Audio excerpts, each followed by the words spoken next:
Welcome to another episode of the Black Guy Who Tells podcast. I'm your host, Rod, joined as always by my co-host, Karen. And we're live on a Monday night, ready to do some podcasting. You know what to do. Leave us 5-star reviews on podcast apps, especially Apple Podcasts, because we read them on the show and it makes us feel so good.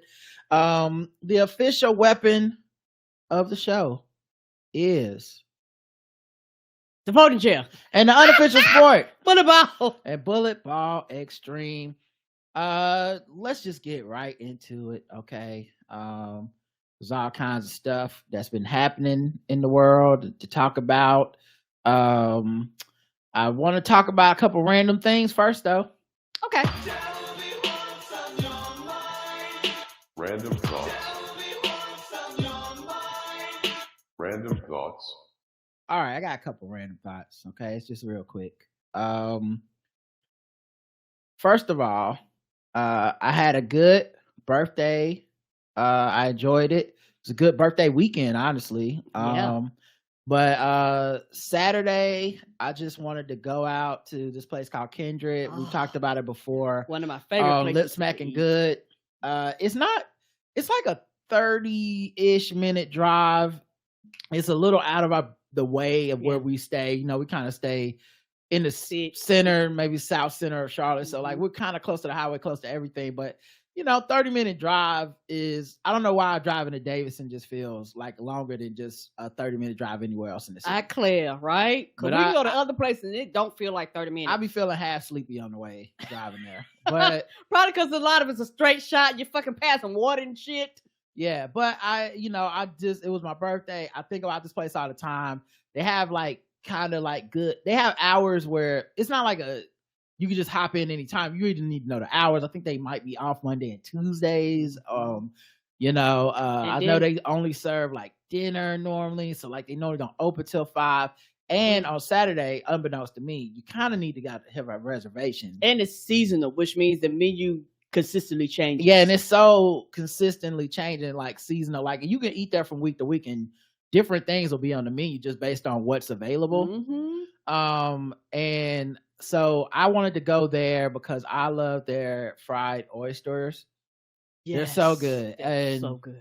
The guy who works there, one of the managers, even came by the table. He called him he was like, yeah, our chef calls it the chicken wings of the sea, because the way they serve them is you get your fried oysters, then they're on like this kind of tartar sauce-ish, kind of white thing that almost is like ranch. Mm-hmm. And then they're surrounded by this chili oil that's kind of spicy. Mm-hmm. So you kind of smother them in that, and just, oh my God, it's and it's that lightly fried where it's not too hard, but it ain't too soft. Not too salty. Yeah, like I have been thinking about them oysters for a minute. Okay, before we even went there. And I was like, oh, you know what? It's my birthday on a Saturday. It's my time to go. Now we went, no reservation. So all the reserve tables are inside and stuff, because apparently, it's just popping like that. And it is one of those like, James Beard award-winning type spots. So yes, and you could tell too, because they were in them places where when you walk outside, you liable to sit beside like a tomato tree or some herbs and some shit. A chef come out there and pluck that shit, then go on back downstairs and chop it up for somebody. So we, they were like, we have tables outside, but nothing inside. And I said, I'll sit outside. It's 70 degrees. It's, fall. This is why I love the fall. It's like my time of year. I'm sorry for the people that it's not for them. I know the sun goes down a little earlier. People deal with seasonal depression and stuff, and I'm not making light of that, but this is just my time of year. It's perfect. I love being outside at this time of year. Mm-hmm. I like going places this time of the year. I like taking vacations and trips this time of the year. It's like, I don't know. It's just my favorite time of the year. And look, everybody got to have a favorite, pumpkin spice is back, all that stuff. Mm-hmm. And so we had just great food. The brisket was sweet. Yes. Had these fresh tomatoes in them, these little baby tomatoes. They was yellow and red and I had never had brisket that sweet before. Me either. And we had like this I forget the cut of steak it was. Oh, I don't want to be wrong, but it was like some type of like tartare, which is like where the steak is actually kind of cold, but they mixed it with like these nuts and these like citrus flavors and soy flavors. It was like very like Asian inspired. Yes, and it tastes like a roll on a fork. Yeah, it tastes like sashimi if you like sushi, but it was beef. And it was so delicious. Nigga, duck fat potatoes. That was absolutely outstanding. I was like, God damn, duck make a difference. They took the potatoes, cut them up almost like you do home fries or something, like, you know, when you make fries from potatoes at your house. And they cook them in duck fat, and then they had this sauce that just sets it off. Yes, it does. And like the chef comes over, he's explaining all this, you know. They're extremely polite, you know. They're almost apologizing that they had to sit us outside, which I had no problem with. Because they got outside seating, so and that it was going to take them a second to set up a table because they weren't expecting, you know, to necessarily people sit outside. It had been raining off and on a little bit all day. On our way up there, it was raining a little bit, but it was clear for when we were eating. It didn't rain anymore. Nothing was wet outside on our table or anything, and so the waitress was amazing. Host was amazing. Was dope. You know, I like y'all. They don't have to apologize. Everything's cool. We're here to have a good time. You know. Shout out to the waitress because I wasn't gonna say anything, but when she came to the table, says anybody celebrating anything? I was like, oh yeah, it's my birthday. Karen said it's his birthday, and then she was like all over that. And then so we eat. It's like a plate sharing situation. So everything we just ordered, we ate together. Shared, yeah. I mean, which honestly. Couples, y'all ain't sharing everything anyway.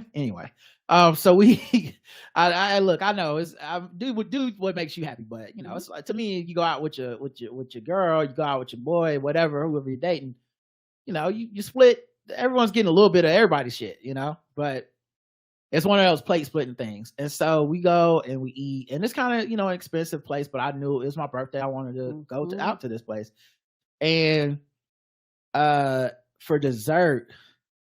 First of all, they had drinks.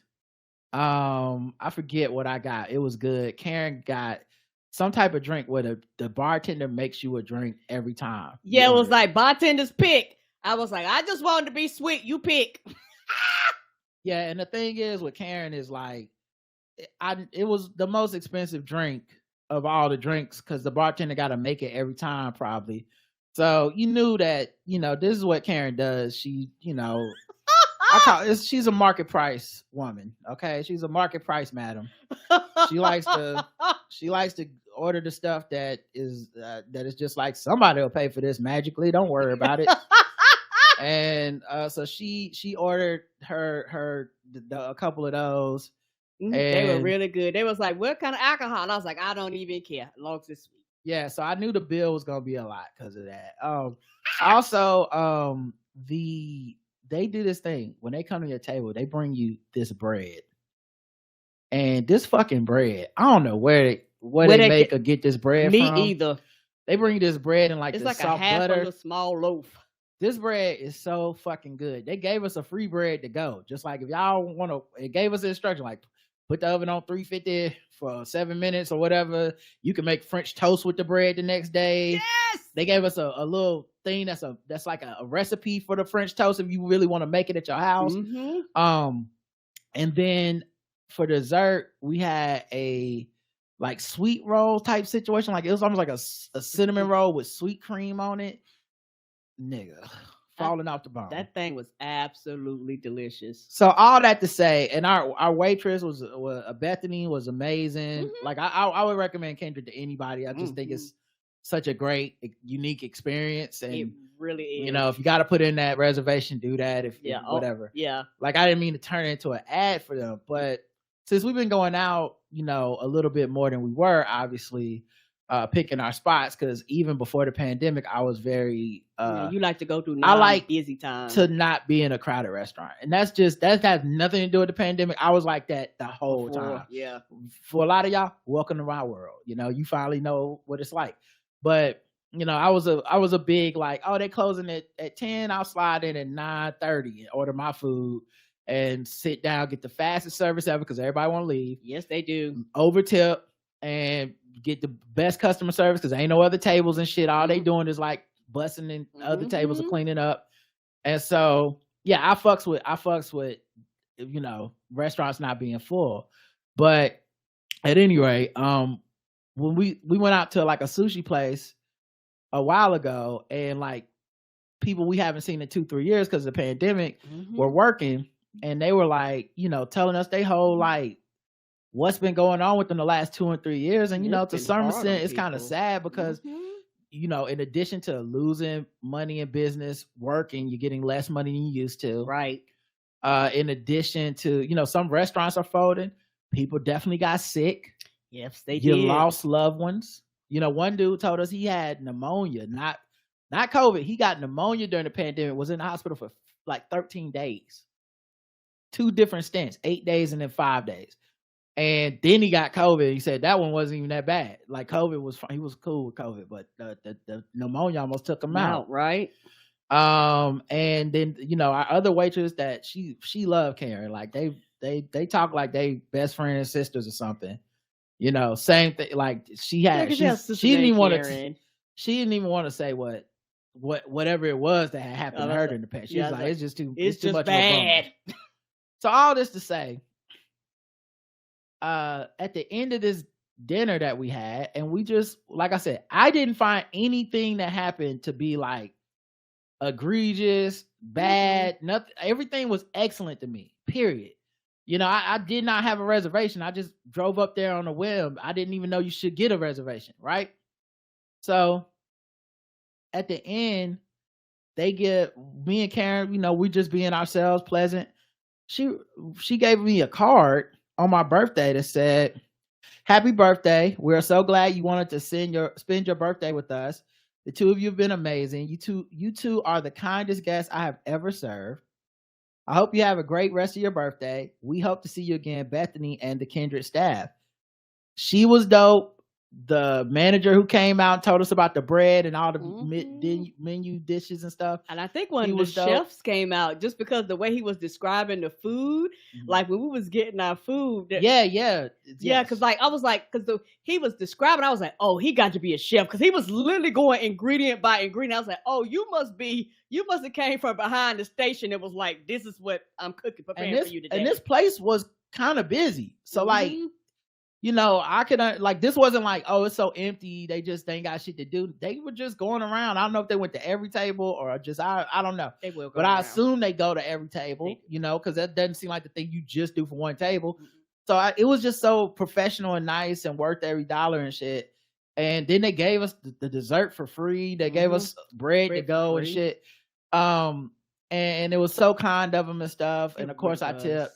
But I think what's been happening when we go out, we've been getting that everywhere. Yes, because I remember we went to one of our favorite taco spots, and me and you sat outside, and we were just nice and patient. I asked her for something, and she didn't have it, and I was like, well, okay, we can do something else. And I think this is one of them places where they don't do straws. Like a lot of places have either gotten completely rid of straws, or either they do like paper straws. And I don't like paper straws because they kind of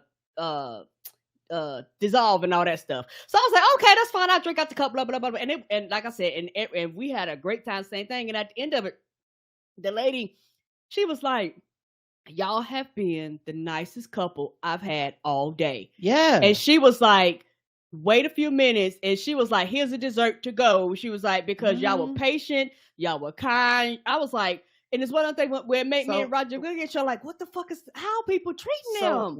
That's what I've been thinking is we've talked about how restaurants have been affected by, obviously, people have died. Yes. Some of these people's coworkers have died. People have quit because it's like, I don't want to die in a pandemic if I can do anything other than this customer facing job where you've seen America. Half these motherfuckers are getting an attitude with you for wearing a mask or protecting yourself or being like, I'm not following whatever your restaurant rules are during the pandemic. I do what the fuck I want to do.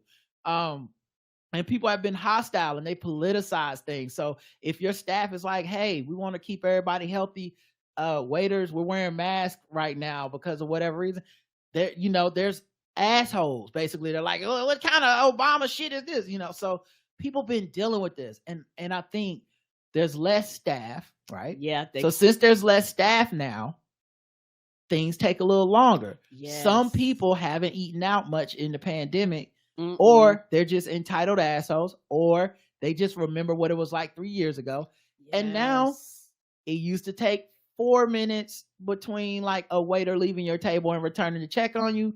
Now it might take 10 because there's only 4 people working in this restaurant when there's supposed to be about 6 to 7. Right. And that's every place. Every restaurant got a hiring sign for the chefs.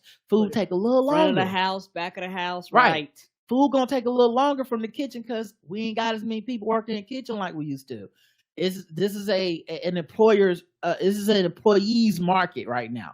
Despite what people are gonna try to tell you about the economy, to some extent, it's not dealer's choice anymore. It's not the restaurant isn't dictating to people like, this is a shitty job, you better just take it. Like, no, people got options and they leaving.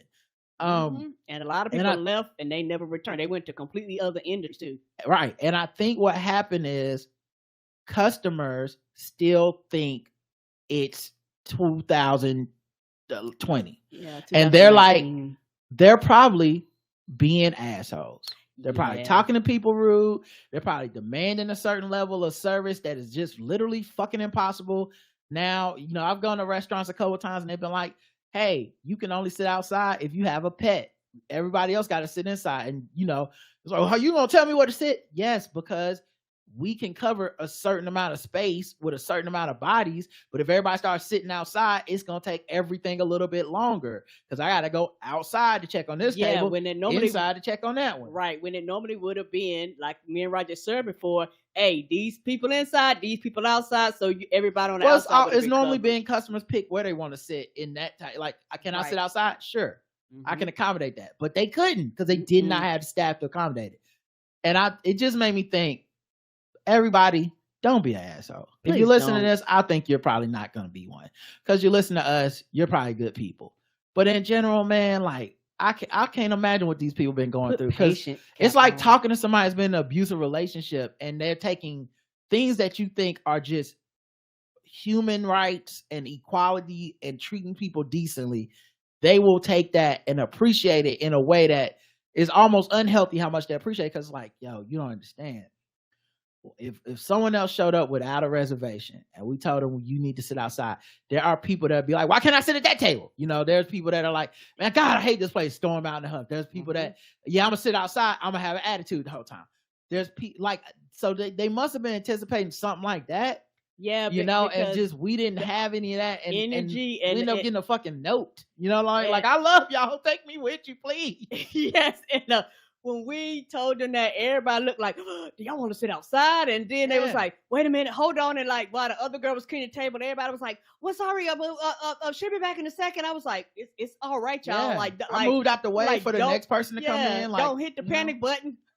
But anyway, I love Kendrick. That was so nice. That was almost like a birthday present in itself. The other thing was we got to see an old friend, Roy Wood Jr. People that listen to the podcast, people that watch Game Theory, at this point we go back with Roy Wood Jr. a long ways. Ooh, and he was in town. He's doing a stand-up tour right now. Now I don't know if he's doing like working towards an hour or something, but it felt like he might be working towards a new stand-up special because he was talking about some stuff I had never heard him really talk about before. Same. And we went in the green room with him. It was like cool, like talking to him, catching up, talking about business shit. So funny, we're talking about the writer's strike, and literally the writer's strike, hopefully, fingers crossed, ended that night. Once the details get out, yeah, I texted him when I got home, like, bruh, the writer's strike is over. So it's gonna be interesting to see what he does, with that. But man, when I tell you, if he's in your city and he's still touring and he's coming to like Canada and all this place, I promise you, if he's in your city, we've said this about him before, it still stands. Stop what you're doing. Go see him. Go fucking see him. Go see him. So goddamn funny, man. Oh my God. Like real tears. and just I won't spoil or ruin any bits or material that he's working on. He's traveling with, they're hilarious too. Yeah, man, and he's always been such a cool, down to earth dude. You know, like when he comes to game theory to be a guest, he'll stop and chat it up with some of the writers and stuff. And just one of the most funniest giving people with like integrity and shit when it comes to like his time, when it comes to like sharing stuff on social media. Like a big part of the reason that JL Covan had such a huge 2020, I believe it was, part of that is because Roy Wood Jr. was one of the first person that shared it. That like he didn't just hit the this is for me like heart. He was like, no, repost, retweet, everybody look at this shit. He's a genuinely good dude like that. Yes, and so everybody that has talked about him, we've actually talked to other comedians about him, and everybody says how warm and welcoming and friendly and how such a good, down to earth, just an overall good dude he is. Yeah, and so like you know, he said a month ago, like, I'm coming to your town, y'all want tickets? I was like, hell yeah, nigga, shit. The fuck? You know, so like absolutely. I listen, it was this, so I was gonna be paying for tickets. Yeah, so, I would have paid. You know, if a comic coming to my town and I fucks with him anyway, like, yeah, man, we appreciate you. And so, which was so odd because like I seen some people, I seen my man Nada from Locked On Hornets is it's not how I discovered him, but he used to be on that Hornets podcast. He literally was sitting in front of us, and I met him once before at a bar, and I kept thinking, is that Nada? And he wasn't with his girl, because like I know if he would have been with his girl, I would have known it was him for sure. And I kept waiting for her to like sit down so I could be like, okay, yeah. But I kept thinking, like, should I text him, DM him, and be like, hey, is you at the thing? But I didn't, you know, we were watching the show, comedians on stage, it's a little awkward. Then I fucking, you know, tweet like, man, love that show. Roy Wood Jr. killed it. He hits me, yeah, man, he was great. I said, nigga, well, you was sitting in front of me. He was like, I could have been. I don't know. It's like, fuck, I should have said something. I don't know. I don't be on the bottom. Yeah, Roger don't have that. I'll be like, do I know you? Yeah, and then like, yeah, man, the openers are funny. Yeah, man, just I honestly can't recommend this motherfucker highly enough. It's just, we had a ball. Do not miss him if he's in your city. You truly need to see this motherfucker. It's worth funny. The trip. Whew, what a time. But yeah, that felt like all part of my birthday weekend, you know, doing the show with Living Color yesterday, also a treat. It's just a lot of treats, you know, this weekend. Yo, talk to your mama that she was like, she said, I loved them. She said, they was so much fun. I said, I know, right? We always have a good time when they on. Yeah, she left a comment on YouTube. Yeah, that's the big seal of approval. My mom leave a comment on YouTube. So that's another thing I was thinking about. Another random thought. This is for the scientists in the audience. Okay. Because this is a scientific question. Scientists only, please. Don't write in. Letters. If you're not a scientist, don't write in. This ain't about you. Scientist. I know a few of y'all listen. Why does the bourbon chicken from the sample be hitting so much harder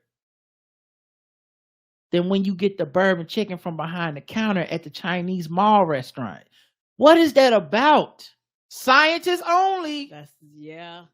Okay. Yeah, you're talking about like the samples that they give out front. Yes. It gets you to buy the chicken, and then you buy the chicken, and the chicken like, oh, it's mid. Like, what the fuck was that? I'm so upset about it. I'm thinking about opening a restaurant next to the Chinese mall restaurant. And it's gonna be called. You gonna start a feud. It's gonna be called All Samples. Oh shit! We only selling the sample quality of chicken. We not selling that bullshit that they be having behind the counter. We all only samples. We don't give out free samples. That's crazy. Our shit is so hitting. You just better get you better get this. Well, it's none of that other chicken. Okay? So if you need, come to All Samples. You don't like people being all up in the videos. Come to all samples. Damn. That's how they get you, because it do. Right. That and the orange chicken is another one to get you. Orange chicken is one of the ones that do the samples. Sesame chicken. Bourbon chicken. All the samples be got. It's like, ooh. Oh, what I wouldn't give for a plate of this. Yeah, teriyaki chicken. Then as soon as they start putting that shit in the motherfucking styrofoam, you be like, it's like when you drive a car off the lot. Like the second it dropped by 30%. The second they put it in the styrofoam, it's like the motherfucking price depreciate on the goddamn chicken. The taste depreciate. Oh, I hate that shit. They used to get me with that for years. I'd be in the mall. I wouldn't even want Chinese. I'd be like, nah, I'm gonna get. Oh, what they got? The Chick-fil-A. Like that stuff in a kid. Got that nasty ass Sbarros. I don't know. You dip it in enough marinara. It's kind of like pizza. You just drown it in that. Got Cinnabon. And then they'd be like, "Oh, you want a sample?" I'm like, I guess. And I'm like, God damn, they did it again. What is this? They're like, oh, it's the motherfucking chicken with mushrooms. I'm like, chicken with mushrooms? Give me a bunch of chicken with mushrooms as soon as I sit down at the table. Like, this is not what I was promised. So when are we gonna do that class action lawsuit? Y'all suing over hot coffee at McDonald's. We need to come together as a country, and Joe Biden need to help us. Joe Biden, where you at? Pass a EO. Let me get an executive order on this motherfucking these chicken samples. I want sample quality all the time. All the time. All samples all the time. You know what? You know what you need to do, Chinese mall restaurant, if you're listening to this? Flip it. Give us, as a sample, the chicken behind the glass. You give us that bullshit. Then when we order, because we'll be like, I guess, it's kind of okay. But then when you go order it, it's all samples in the motherfucking behind the glass. Now I'm eating it at my table like, God damn, these Chinese people put their foot in this shit. I want this chicken again. You see what I'm saying? Why are you giving me the good chicken and then, anyway, no more catfishing with chicken. No more. I was an adult. I'm realizing some things I didn't know before. What's that? One of them is that there's no way Special Ed still has it made. There's no way. In that song, I Got It Made, he was only investing in depreciating assets, except for the house. The rest of that shit else lost its value. The rest of that shit ain't worth nothing. You got 74 Honda school. What are you even gonna do with that? Special Ed?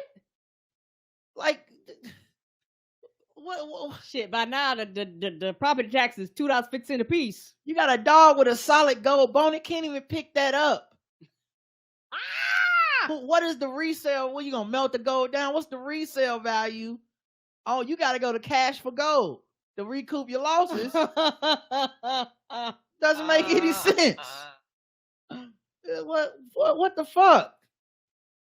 I was thinking maybe the land in the sand of the West Indies, maybe that has appreciated in value. It's land, yes. Property goes up. Does typically go up. I will give them that. I don't know what a treaty with Tahiti is worth. Can you even resell? What's the resale value on a treaty? I don't know. I don't know the cost. I don't know the treaty market. Right. Is this like the Louisiana Purchase, where you can just like, oh no, America got it now? Like, what can you do with a treaty? I don't know what he's doing that. I know writing fresh rhymes daily is something, but he hadn't been coming out with music, so he's just writing the rhymes. It's not making songs, making money off of that. The other thing is, like, some of the flexing didn't make sense because this is back before rappers knew how to flex, before they knew how to just say, like, some Italian designer's name you can't spell. So, like, one of the lyrics is, my hair was grown too long, so I got me a fade. And when my dishes got dirty, I got Cascade. Nigga, we all can get Cascade. That's not nothing new. That's not doing what you think it's doing. Like, at the end, I'm like, I guess I got it made. You got dish detergent? That's okay. What's next? Dove bars? I got it made. I got unscented dove. Like, okay. Yes, unscented. Oh my goodness. And then of course what's even more bullshit is all that money he spent, he didn't spend any of it for peace. When it came to peace, what did he do? I wanted peace on earth, so to God I prayed. Nigga, you spent all the peace money. Oh, sound bullshit. You spent all the peace money on solid gold bond and every month getting a brand new car. You leasing the peace money. What are you doing, special ed? Oh, my goodness. You got 20 new cars and you still want more? That don't make no sense. It don't. Oh, my God. Hold on, my mic is... Ooh, 1, 2, 1, 2. Oh, mic's acting stupid. Hold on. Like it did before. Yeah, I think it's when I hit a button. Give me a second. Oh, you good, baby. I'm sounding fine. I don't know what's happening. Hold on, shit. Might have caught me too. Yeah, I think it's the mixer. Hold on, I'm gonna pause this real quick, everybody. Okay.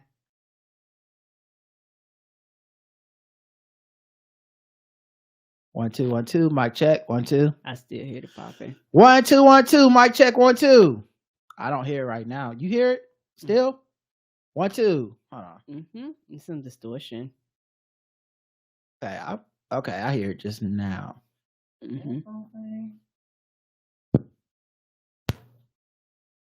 1, 2, 1, 2. Mic check. 1, 2.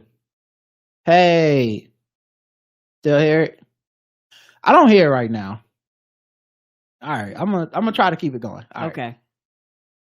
All right, man. I guess Big Special Ed tried to get us. Her was talking that shit. Big Cascade tried to take us down. Right. You know, he's like, listen, you know, I'm just fooling with the girlies. That's what I'm about. Like somebody said, big Chinese mall restaurants got us. Yeah. Big bourbon chicken. But yeah, I think Special Ed, we need to check on him. See what he's worth right now. I think he made some bad decisions, some bad investments. Be sure he all right. Yeah. Is he okay? Does anybody keep up with him? Was he around for Hip Hop 50? I don't know. Good question. Because that was a bop. And motherfucker, I Got It Made. Come on, I Got It Made. That beat went hard too. Yeah. Oh wait, no, Joy Payne's Rob Bass. But yeah, that I Got It Made was a motherfucking hit. Let's see what else I had said. What else did I write down here? Oh man, this morning I was so mad. What happened? I woke up. I said, you know what would be nice on this crisp fall day? A PSL, pumpkin spice latte. You know it. I know it. It's our season. The white women of color, we are out. We are scarved up. Okay, we got our Uggs on. We ready to do this. So I woke up this morning. I said, man, I'm going to download the Starbucks app. I didn't even have it on my phone yet. I said, let me download the Starbucks app, man. I'm surprised. I want a PSL. Because normally I just go in there old school. I just go in there, order, and wait. Just sit down. All right, I'll get it it'll be piping hot. It'll be great. So I go to order the shit. Why were they completely out of fucking pumpkin spice? Of all kinds in everything. Oh. And we live on the black side of town. So it's no excuse, niggas. None of this. Well, that's the white people be. No, it was us. You lied. You all liars, man. You're all fucking weird liars. And I knew y'all was lying. Because why the fuck would they keep bringing it back if nobody was buying it?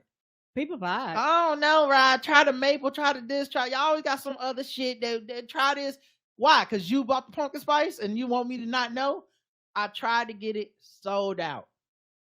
Sold the fuck out, man. I just want y'all to just admit it. It's more of y'all in the PSL hive than want to come out and say. That's all. Some of them shamed. If you going by the motherfucking, like, if you going by the tweets, you going by Facebook, all you look, pumpkins fucking big, August, y'all can't, it's still hot. What and why is it out, bitch? Why the fuck I can't get none? Because y'all bought it all. Y'all the one let me know it's out. But you're complaining, with your means. I don't look white be that women. time of year. Right. Leave us alone. Me and the girls try and get our PSL on. If you don't like it, leave it to us then. Don't really have nothing to do with y'all. We being real. But nah, here y'all go with the bullshit. I want to make my mama proud. You guys are not doing anything with your life. You may not see it, but I'm trying to accomplish something, and you guys are preventing me from that. All y'all haters, like, I'm trying to accomplish my dreams. If you don't like me, just block me. I didn't do anything to you. So let me check. Y'all don't eat Taco Bell. Last time I checked, these motherfuckers still in business. New Taco Bells popping up every day. Ain't it though? Y'all don't eat Taco Bell. Y'all don't drink. Y'all don't fuck with pumpkin spice. Y'all probably eat candy corn. You probably lying about that shit too. I've been thinking y'all been righteous about that. I think y'all lying about the pumpkin. Candy corn come back every year. Right. I'm actually trying to make an alliance between pumpkin spice and candy corn people. Yeah. My candy corn witches, my pumpkin spice bitches, we need to come together. And we need to form a union, because I'm just sick of the fucking slander. And these niggas participating, and they just trying to keep it on the low, trying to be cool. You know, they like back in the 80s when they used to have rom-coms and the person would have to act like you was a nerd when the cool kids are around, but then when they not around, they be in love with you. That's how y'all treat candy corn and PSL. And I'm fucking sick of it. I was fine until they started running out. Now, y'all done took it too far. Y'all definitely eating, drinking the shit. And then to take it to another level of pistivity, I show up. No joke. They're giving out some type of samples of pumpkin and apple something. Like pumpkin apple latte, some shit. Giving them away for free. You can just take one. I said, I know y'all didn't waste my pumpkin spice on this bullshit. That's at least 4-5 PSLs right there. Yeah, y'all just giving them away. Y'all don't have pumpkin spice to give away. If you had pumpkin spice to give away, you'd have pumpkin spice to sell. That's how sales work. Yeah. What the fuck? I know I have a big fancy business degree from Fayetteville State. I know. I mean, I don't want to use all my book learning in one place, but last time I checked, you don't give away what you don't have. No, you don't. That's like if I was a drug dealer, I'm like, here, the first hit is on me. You like, cool. I like to buy some cocaine, please. Oh, I'm fresh out. What? It was in the samples. It was, well, give me another sample. Sure, you can have that. It's free. I don't know how I'm making any money, but me either. All right. Those are my random thoughts. Oh, wait, I wrote this down. You gotta be careful on the internet because you might start watching very specific porn. And the reason this sparked me was because I was looking at pornography on a website, as I want to do. And one of the like, you know, sometimes they have videos, suggest videos and stuff, and you can see like, oh, this website exists, right? So it's not just like Bang Bros is a website. You can go buy porn from Bang Bros. But most people just, you know, watch whatever they're streaming or whatever, download it maybe. But there's other suggestions that I didn't know existed. And there was one that said, I'm not making this up. I swear I saw this. It said over 40 hand jobs. What? Right. And I was like, damn, that's so specific. You know what I mean? It wasn't hand jobs, which already feels like a niche. Yeah, it is. It's a market for right. But it was like over 40 hand jobs. Like, oh no, she 39. I can't get hard to know. 39-year-old hand job. Too young. Y'all get her ass up out of here. Get them young hands out of here. I need hands that have been through some things. Okay. I need a hands that have rocked a cradle. I need a hand that have sent their kids off to college. Okay. I need hands that might have been gone through a divorce, worked in a field, tended a garden every weekend. That's the only kind of hands I can watch touch a penis. You think I'm gonna jack off to yo finely manicured, never no wrinkles in them, no scars, no calluses, hands, your 19-year-old. Get your little 19-year-old ass out of here. Nobody want your little young ass hands. need a penis that I need a hand that has experienced some fucking some sexism at their job. They hit a glass ceiling and they came home and the only thing left was to jack off my penis. That's what I need. I need some hands that have held your penis before. Right. I need hands that have held a baby and a penis. Okay. I had them both. It was so specific. That's hilarious. And there's a ton of very specific ones, but it's just, that was, to me, it made me laugh. I still think porn is one of the funniest things on earth, and it's sad that people can't talk about it out loud without all the shame and guilt and religious shit, because it is by far, it's funnier than any stand-up special. Okay, it's fucking porn. It's so ridiculous. Over 40 hand jobs, and like, I'm not even slut shaming the people that's into it or kink shaming them or whatever. It's just funny. Just that. They're like, specific. Someone searched it enough people for the pop searched up. it enough times that someone said, we can start a website, only do this and make money and make our coins. Right. Like they come in, they ask for ID. Like you know how other people don't ask for ID? They was like, how old are you? Like 39 and a half? You come back in 6 months. Right. Over 40 hand jobs. Like I don't even know what I watched to make them be like, tell the nigga that the over 40 hand jobs. We out here. Okay. And I'm scared to click on it. Because what if I watch it? Now I can't come unless it's over 40. I'm like, this woman isn't 47. Get the fuck out of my face. Ask her about Lionel Richie. If she can't tell me her favorite top 3 Lionel Richie songs, she ain't over 40. And I will not be paying for your services, ma'am. Ask her when the first time she voted, who was the first president she voted for. Right. If she don't remember if she don't remember the Michael Jackson burned his hair on the set of a Pepsi commercial folklore, if she don't remember that story, I can't come with her. I can't come. I'm sorry. I'm gonna go back to black meat, white feet. I'm sorry. I'm too upset. That's hilarious. But Roger joking, ain't no bullshit. That's a website. That is a target. Yes, that's a website. That's real. That is real. That Why is the hilarious. feet? I don't know. It's not for me to say. Not for me to say. Why the racism? I don't know. But not for me to say. Somebody's jam. But they need a specific combination of racism and feet to come. That's they shit now. Mm-hmm. And you can't do it like before when you went to like a brick and mortar store and the only people that knew about your secret shame was you and the person ringing up your porn purchases who have seen way worse shit that day anyway. They just like, okay, black meat, white feet, don't want a copy of that. All right. Over 40 hand jobs, got you, buddy, no problem. Step family, yep, all right, you're into that. Like, oh my God, so weird. All right, now we can get into news for the show. I just had to get that off my chest, guys. I have been thinking about that stuff for a while. Hilarious. All right. Let me just play a random beat here and we'll get into some news. Oh, wait. Actually, no, not random beat.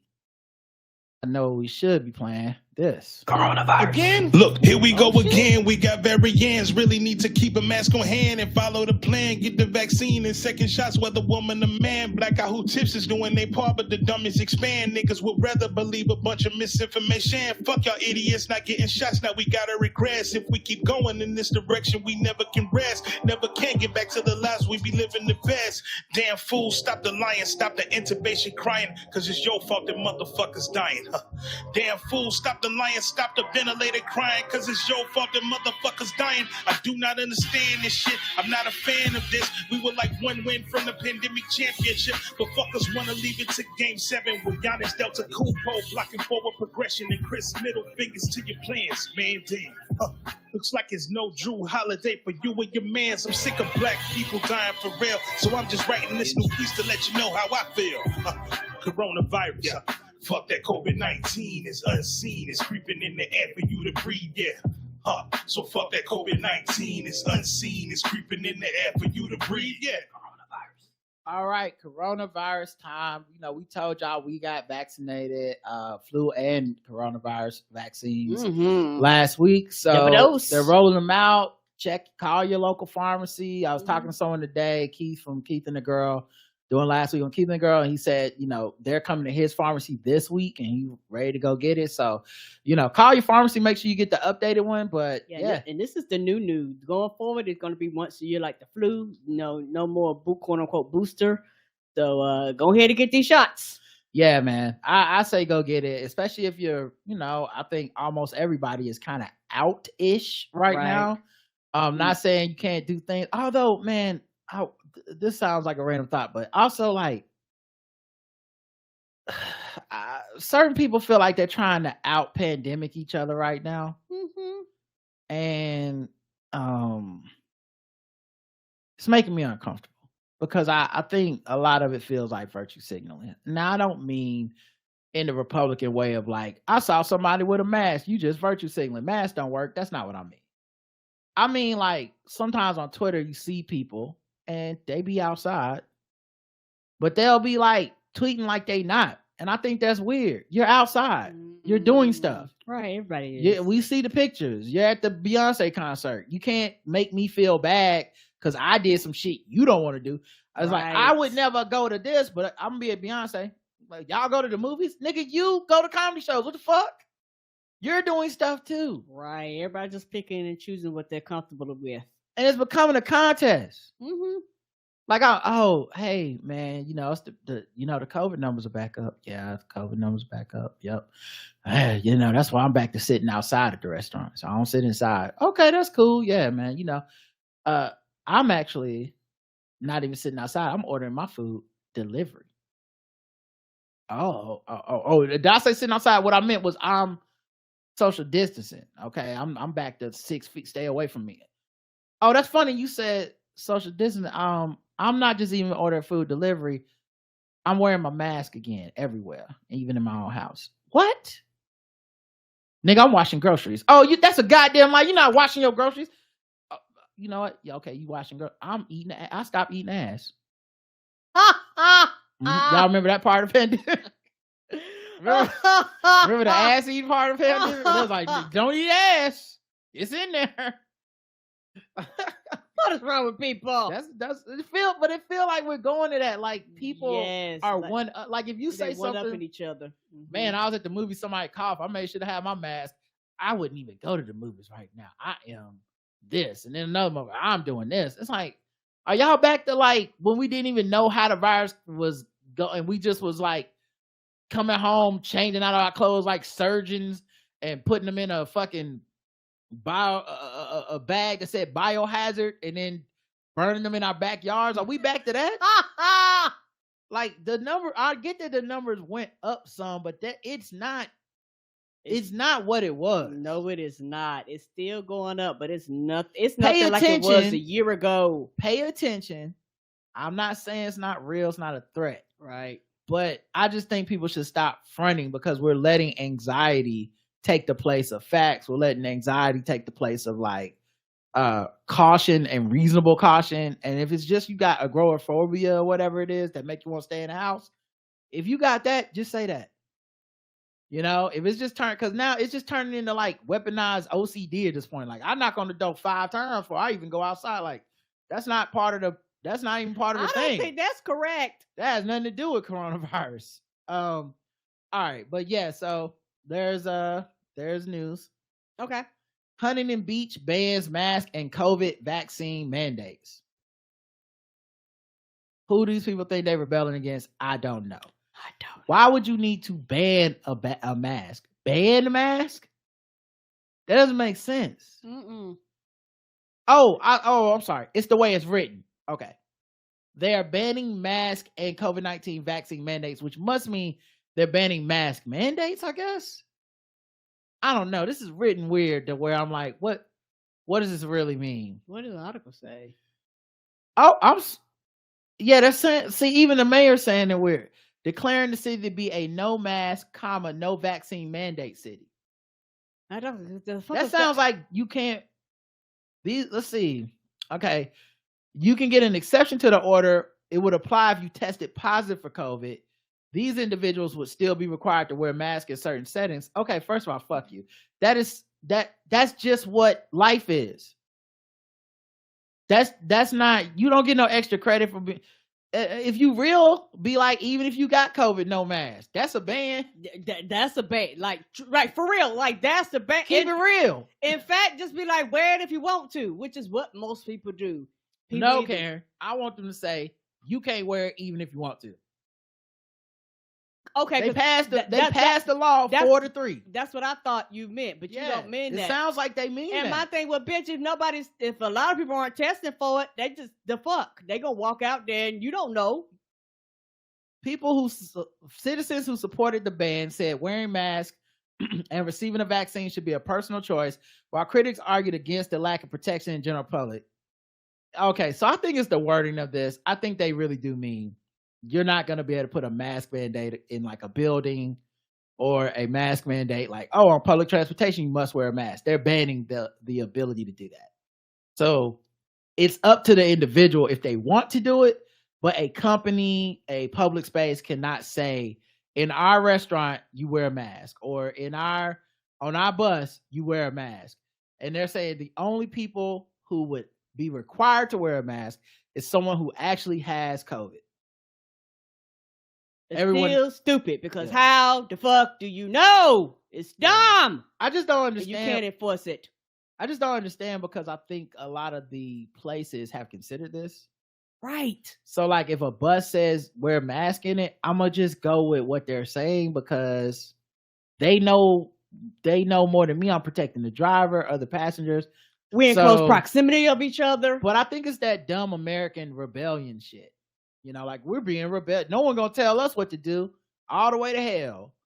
But yeah, it's just such a weird thing. US, and I think it's also what muddies the conversation, because what is the right response to this? I feel a level of fear and anxiety about it. What does it make me want to do? Stay in my house, wear a mask everywhere, wash my hands 37 times a day again, like wash my groceries, like, because something inside of me has a visceral response to like, these motherfuckers just want everybody to get it. What are they doing?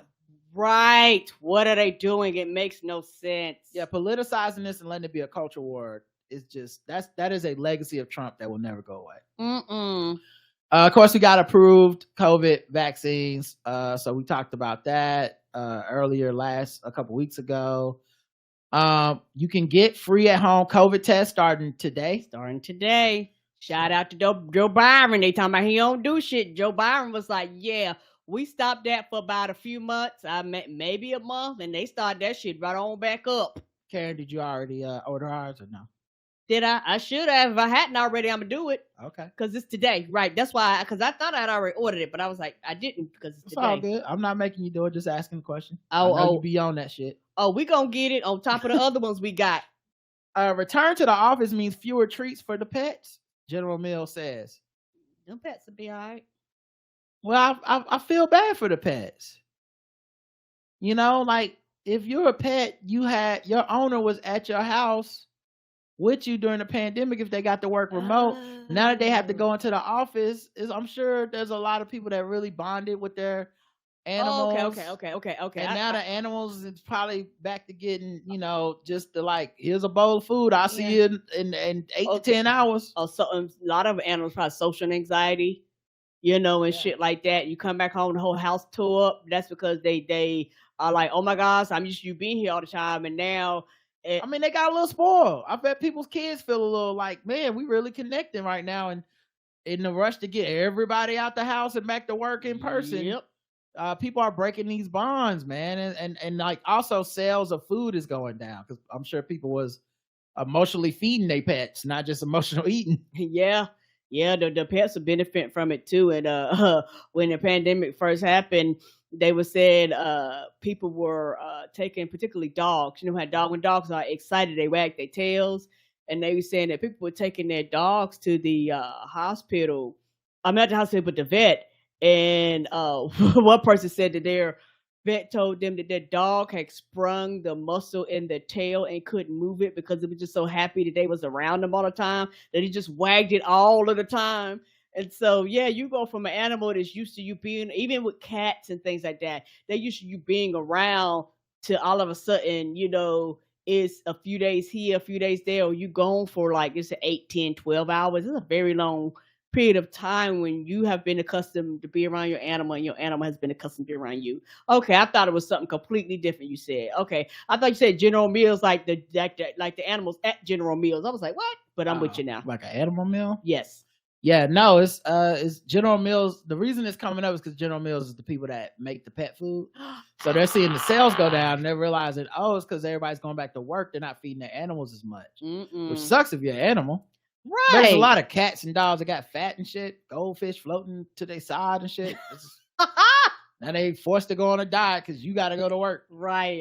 The birds was like, bitch, I don't get no bird seeds no more. No, I'm sorry. School districts in Kentucky and Texas cancel classes amid surge of illnesses, including COVID. Yeah. Just weeks into the new. Make them go virtually. I don't know. They could have.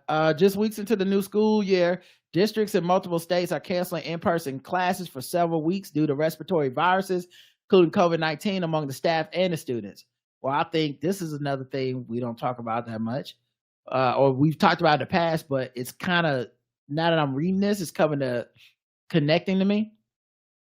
COVID in red areas spread faster and harder and killed more people. Yes, it did. Because since it was politicized, many people just said, I won't even be getting vaccinated. Nope, and now they're out and about. I think what people see as a quote unquote return to normalcy is not, I would not call it return to normalcy. Mm-hmm. I think what we're going through is, this is what it looks like to live with it. Yes. And one of the reasons I haven't really engaged with people online and talking about this shit ever is because liberal people think we're returning to normal. Hell no, this is terrible. We need to understand what's happening. And Republican people think we just need to go back to what we was doing before and fuck everything. And I think both things have a certain optic to them and they look a certain way, but we're not all doing the same thing. Some people are like, fuck a vaccine. I was always like, fuck that. Fuck a mask. I was always like, fuck that. And now I'm just going to be out here. Mm-hmm. And I might they mixing and mingling. If I end up in the hospital, if I die, whatever. And not trying to be funny, I personally think this has a lot to do with why they're having all of a sudden a spike in numbers. Is because you have a lot of people out there that are not vaccinated at all. I mean, I don't want to say that. I think they have a spike in numbers because it's just math. This is what I'm trying to say. You illustrate my point for me. Okay. So on the one side, you got I'm not getting vaccinated, and they just coming out, and it's coming through them. They're getting sick. Maybe you have to go to the hospital. Maybe even die. Some of them. Right. But it's also, this COVID is not as strong as it was. The other versions. I said it can't. But currently this version is not. People have immunities, not immunity, but they have like antibodies sometimes and all this stuff. Anyway, the other group thinks we should just stay in the house, don't go out, don't do shit, wear a mask at all times, blah, blah. I'm not saying those people are wrong. That's very smart. You won't get sick that way. Right. Cool. But when they look at everyone else, they go, oh, you're all just like Republicans. Y'all are just doing shit with no caution in sight. Y'all are just out places doing shit. Y'all gonna get sick. What the fuck? And I think the truth is, there's a lot of us that are, I'm going to get vaccinated. I'm pay attention to the trends. I'm going to see what's going on with my local hospitals and any outbreaks. This is what living with it's going to look like. You might see me out of the restaurant. I'm vaccinated, and I'm taking caution into like when I go, where I go. This might be my one outing for the month. We don't fucking know. And that's different to me than that first group. Mm-hmm. I think until I read this article thinking about it being in Texas, I do wonder if places where it was just a general vibe of we ain't doing that around here. Right. If these places might start experiencing a few more of these like disruptions because they didn't take any precautions, or very few people took precautions and stayed on top of them. And so now school is got to get canceled. That's what I'm saying. Right, because so many people are out at one period of time. Yeah, because you can't avoid it in school. You're in. There aren't people ain't masking no more. There's no mandates.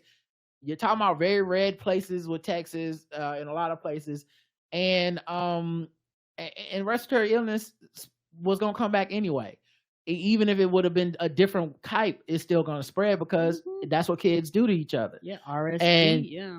The last article, which is connected to this in a way, to me, is up to 1 in 10 kindergartners are not getting their vital shots in some U.S. states after the pandemic. CDC data shows. Oh no! And so, because it was kind of hard to get them in the hospital. It's not because it was hard. I think there's just people who don't. This culture war has irreparably harmed. I see what you're saying. Yeah, us. There are people who stop believing in any vaccine. There are people who think it's about autism and shit. And these conspiracy theories have a grip on people, and they're just like, I'm not doing that. It's my quote unquote religious right, even though really it's the fear mongering that happened in Facebook groups that told me my kid's gonna get autism if they get vaccinated. Even though they got the shot and there's nothing wrong with it. Right. Well, there's something wrong with it. But I mean, yeah, there's something wrong with them. But yeah, the vaccines work. The vaccines do their job. That was me just trying to do it. I wasn't arguing with you. Anyway. My point being that when you combine this with the last thing we talked about, because these are the vaccines you supposed to have to get to go to kindergarten. You think people vaccinating their kids in Texas? Now we just gonna shut the school down a few weeks because it's up in here, and we not doing. Joe Rogan told me kids gonna get a heart attack on the football field if I vaccinate them. So I'm gonna let them get COVID, which will also give them a heart attack on the football field. But much more likely, by the way. I'm gonna just let them get COVID. Fuck it. You know what I'm saying? Yep. And so, like you say, the end result is we just have to shut the schools down. And the teachers out sick. We don't have enough people to run shit. We got a teacher shortage, bus driver shortage. The kids is getting sick. Well, I guess we ain't having school today. Yeah, I'm not saying it's 100% correlated because correlation doesn't mean causation, but it's in my mind I can't not connect those two ideas. Right, we're vaccinating our kids less. School districts are now taking breaks because COVID and RSV and all this other shit is running through the school enough to make people go home.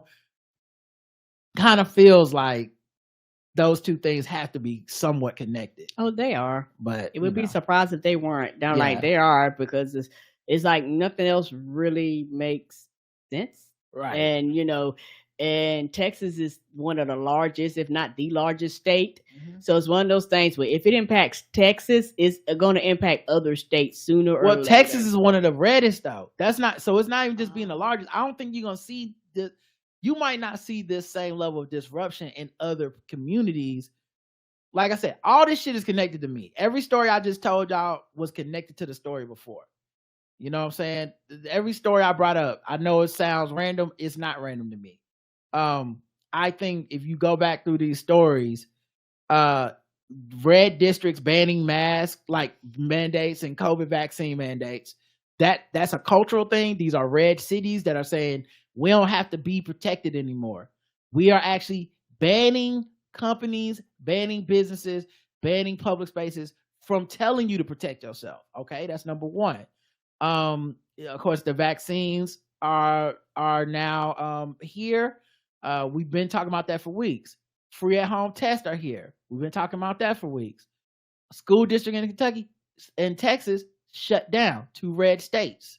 Lastly, people not vaccinating their kids. Every story is aligned to the next story in my brain.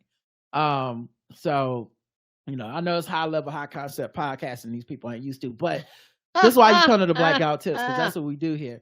And to me, I'm like, that tells a complete story in itself of, hey, we're out here. Go protect yourself. Do whatever other precautions you want to do as well. Do those things. I think for the vast majority of people, no one's going to bother you if you're wearing a mask at wherever you're going. I think a lot of this, people going to get it. We're going to get it. It might be coming back. It's going to be like the flu where most of us have caught the flu more than once in our lifetime. you know. And so when I say it's gonna be like the flu, I don't mean the repercussions on your body will be the same as the flu. I mean, we're at a point where this thing is here. And it's not just gonna magically disappear. Not enough people did the things to make it happen. Right. And even in places where they did, guess what? They living with it too. This is what living with it is now. Mm-hmm. So anyway, not to get on my soapbox. And you are right. It does strike up anxiety in people like me that are like, the fuck? Like, come on now. Like, this don't make sense. This is absolutely positively ridiculous. I think the dumbest way to handle this is to be so scared that you I think the dumbest way to handle this is to be so scared that you stop doing things to protect yourself. I've seen that happen. That's not a liberal thing, a red thing. It's just a person thing. I've seen people be like, I'm not getting the vaccine boosters. I'm not wearing a mask. I'm not going outside. I'm not going to do this. And then you eventually have to go outside. You eventually do some things. You're going to be around people, but you're unprotected. And it's just, I would not let that happen. If I'd rather people be overly cautious, and it's like, I got 12 masks, wearing gloves, using hand sanitizer. I got all the vaccines. I'd rather you be on that side if you're going to be the extreme than this other shit. But you just can't let anxiety lead. This is just the way. It's sad, but it's the way. All right, let's move into another segment.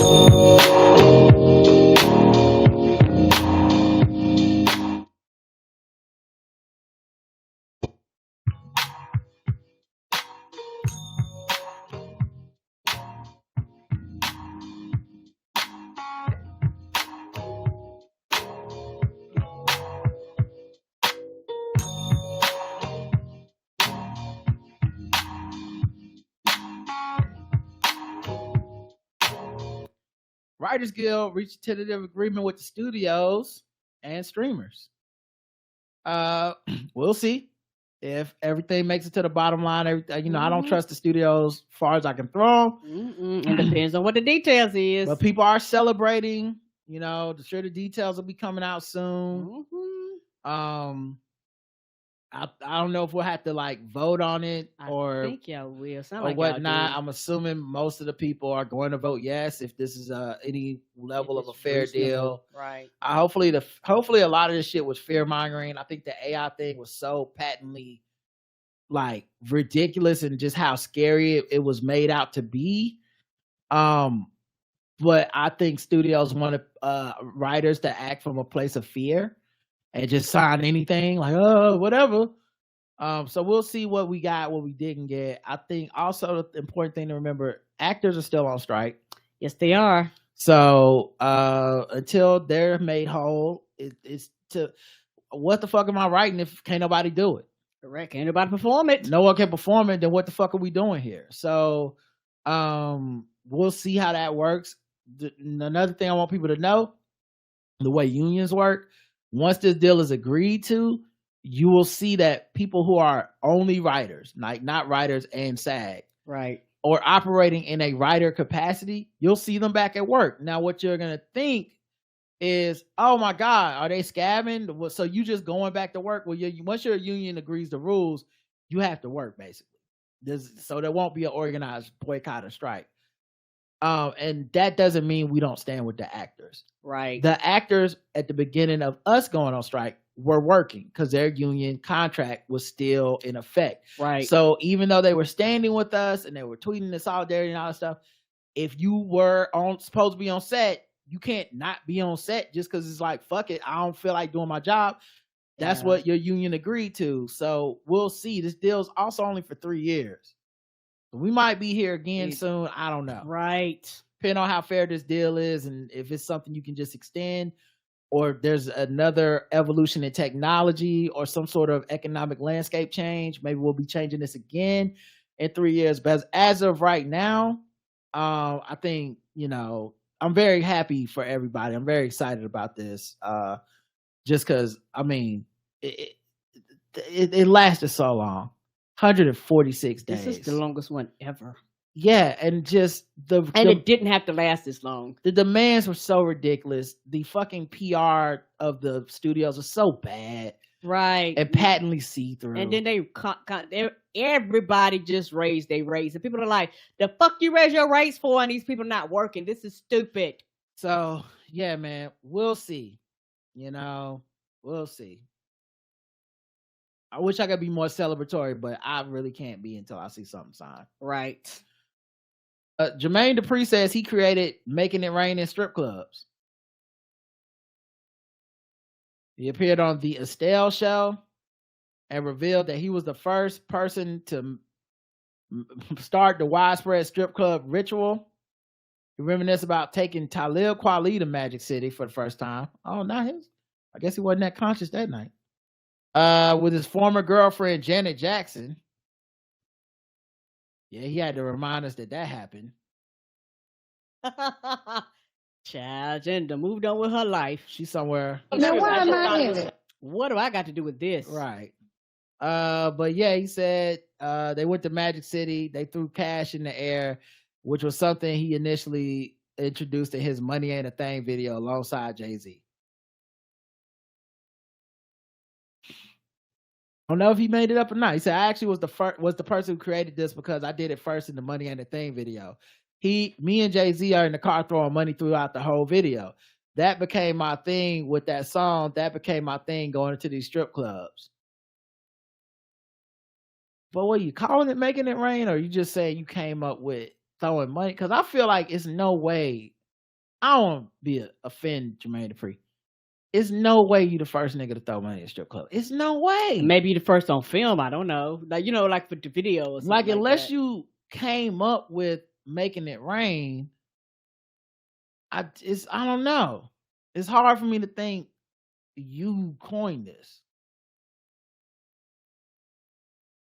Maybe I'm wrong though. I just feel like if there had to be like a movie or something from a long time, like first, like you a genius then.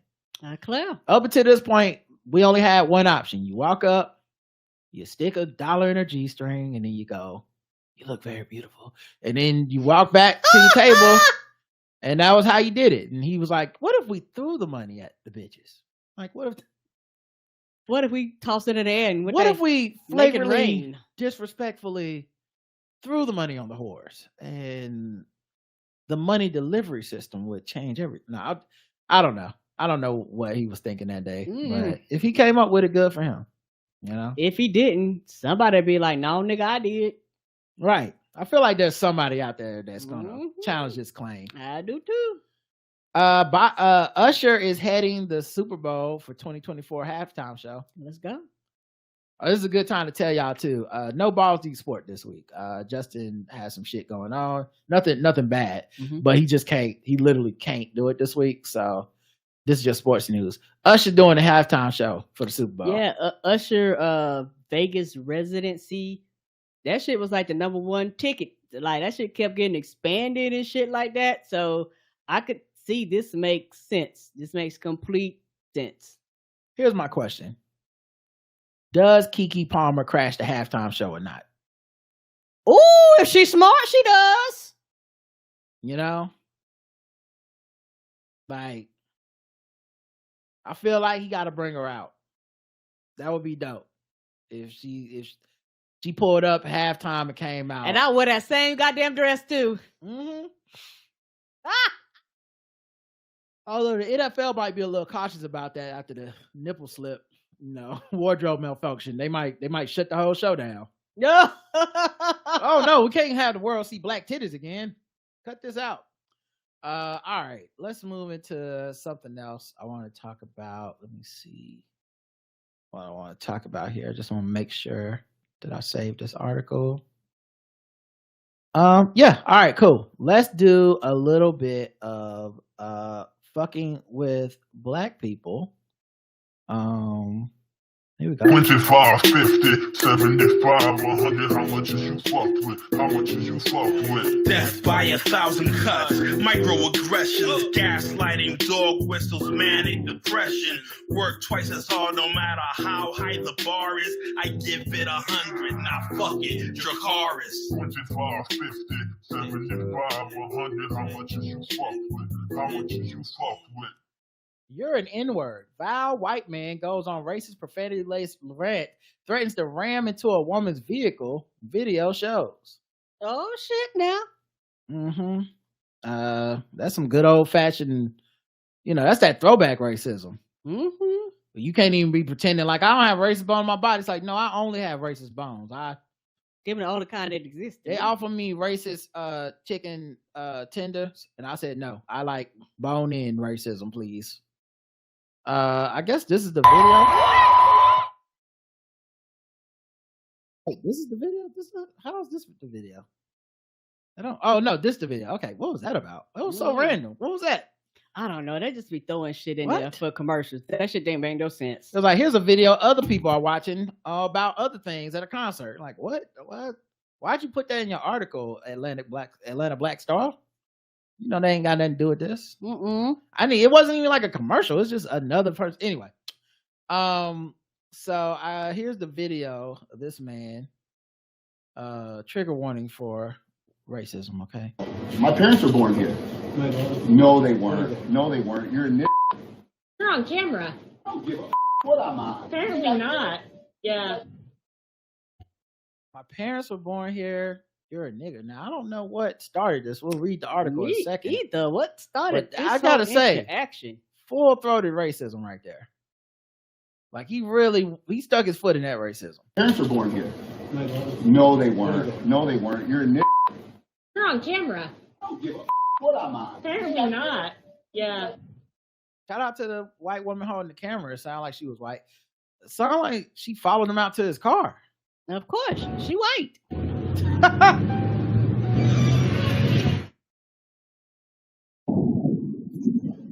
Guess that was his truck. Dude. Get away from me. Okay. You are, you fucking four-eyed sick bitch, stinking, fucking dirty. Okay. Oh, that's so funny. Tell all your friends how stinking you are. Okay. Tell your friends. Okay. Good thing she did keep that camera on. Hey, let's just smash the back of your car. Dude. That's the fucking racist.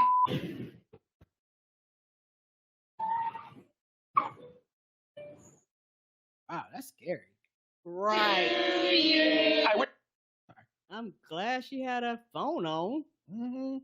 Also, like, that's scary because he seems so angry, out of control. What the fuck is going on in his life? Right. You know what I mean? Because that anger, that's bigger than whatever happened to you in that gas station. Yes, whatever's happening, whatever caused that response is outside of there. Right. It's something else that you can't control, so you feel like you can control this and bully other people around you. Right. But yeah, that's just, what a wild video. The guy's name is Dinesh, who I guess his TikTok account is the one that put this out. It received 2.7 million views in less than 24 hours.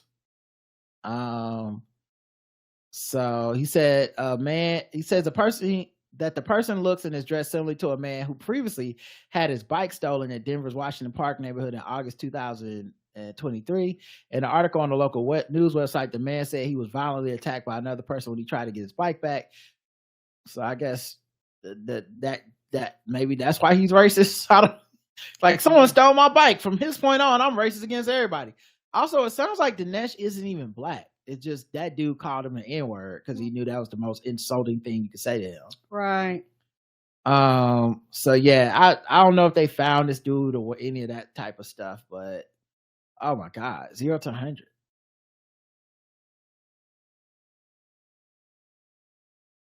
I would give this a 100.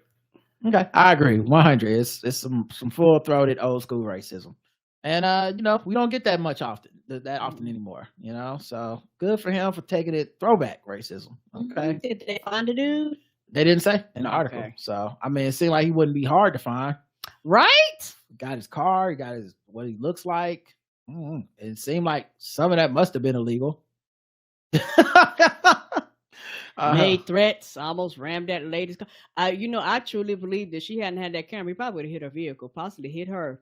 Who knows, man? Who fucking knows? He clearly wanted to hurt somebody or something. Something wrong with him. Some pent up frustration. Joe Biden was talking about LL Cool J. People said, this account RNC Research is sharing it, so you know it don't look good for him when the Republicans are sharing it. But here's a clip. And two of the great artists of our time representing the groundbreaking legacy of hip hop in America, LL Cool J. That's hilarious and adorable. This man is fucking old, y'all.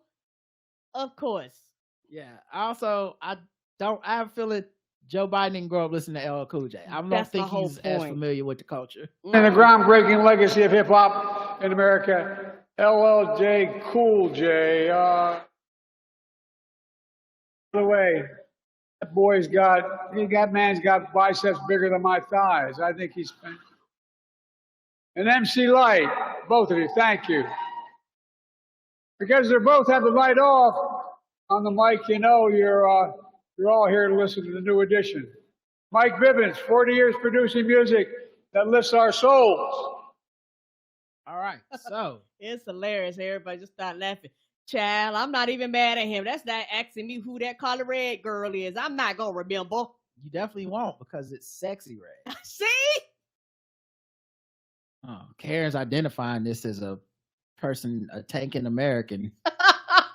Yes, tanking American. Her and Joe Biden. Here's the thing though. He also said that man's got bigger biceps than my thighs. People are like, he called LL Cool J a boy. That's racist. Karen, 0 to 100. 0. I don't give a fuck about that. That's not what he meant. Okay. All right. And he immediately corrected it too. Yeah, I think also being that he's like so old, everybody's a boy to him at this age. And I thought he was saying that as far as like age, like he was like, yeah, he's a young man compared to me. Also, like the people that to be 100% fair, this website I'm getting it from is a Republican slanted website that, you know, is getting off on making it seem like Joe Biden is racist. Here's my thing. Let's say that Joe Biden made a mistake and that he actually is, you know, displaying some racial tendencies that came out just out of nowhere because he's an old white man and he secretly is racist. If that is the case, let me say for LL Cool J, dear Mr. White Man, I wish you understood what the world is really like when you're living in the hood. Just because my parents are sagging doesn't mean I'm up to no good. You should try to get to know me. I really wish you would. Now my chains are gold, but I'm still misunderstood. I wasn't there when Sherman's march turned the South into firewood. I want you to get paid, but be a slave I never could. Feel like a newfangled Django dodging invisible white hoods. See, when I see that white cowboy hat, I'm thinking it's not all good. I guess we're both guilty of judging the cover, not the book. I'd love to buy you a beer, conversate, and clear the air, but I see that red flag and I think you wish I wasn't here. You're just a white man. But if you don't judge my do-rag, I won't judge your red flag. You don't judge my gold chains, I'll forget the iron chains. Can't rewrite history, baby. The relationship between the Mason-Dixon needs some fixing. I hope you understand what this is all about. Quite frankly, I'm a black Yankee, but I've been thinking about this lately. Past is the past, you feel me? Let bygones be bygones. R.I.P. to Robert E. Lee. But I got to thank Abraham Lincoln for freeing me. Know what I mean?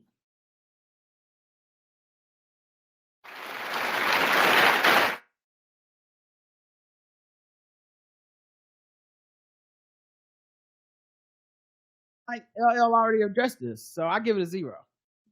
Oh yeah, I get that 0 too. If it don't bother LL, who the fuck am I to say? He not bothered by this. Accidental racism is such a not big deal to him.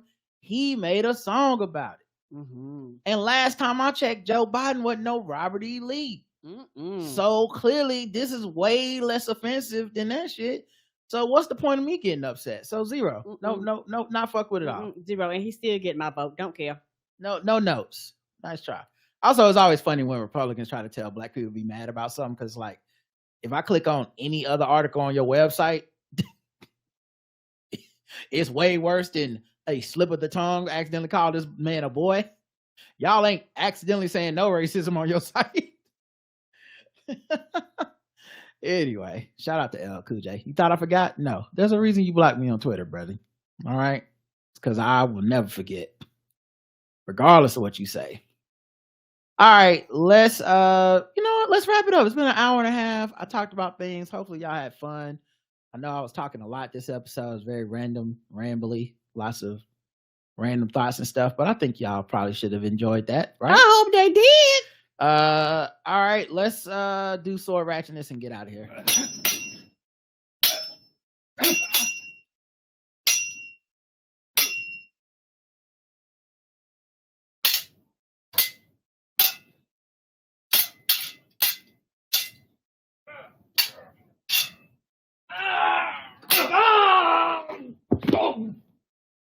Sword ratchetness time. You know what that means. We go around the globe, find different articles about swords and the people that use them, and we try to spread awareness about the scourge that this is on our society. Today, we have a samurai attack.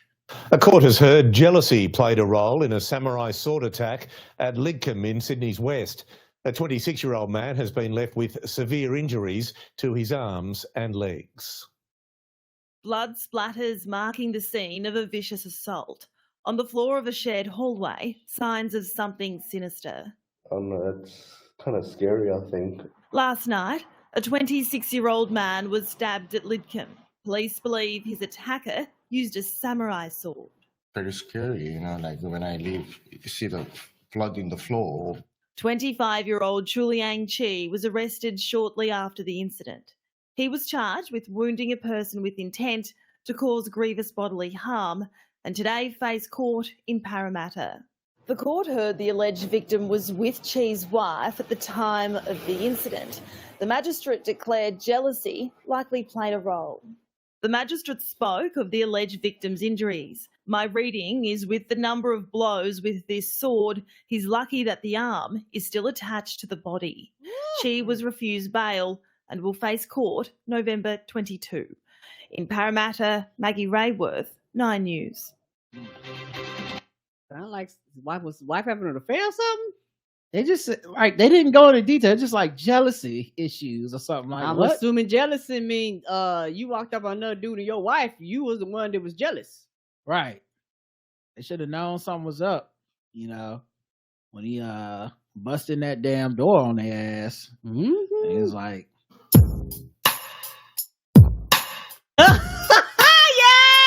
yes! Boom, boom, boom, boom. What's going on in here? What's happening in here? Shit. Damn. Motherfucker. Pulling out that sword. Shing. That's what everybody was saying. Are you sleeping with my woman? Either that or it was wake up call, catch you in the morning with another one in That's your a good bed. one. All right, y'all. That's it for today's show. We've been silly. I hope you guys enjoyed this. We'll be back later on throughout the week. Of course, Walking Dead Wednesday is still in effect. Yes. And until next time, I love you. I love you too. Mwah. Bye, everybody. Good night.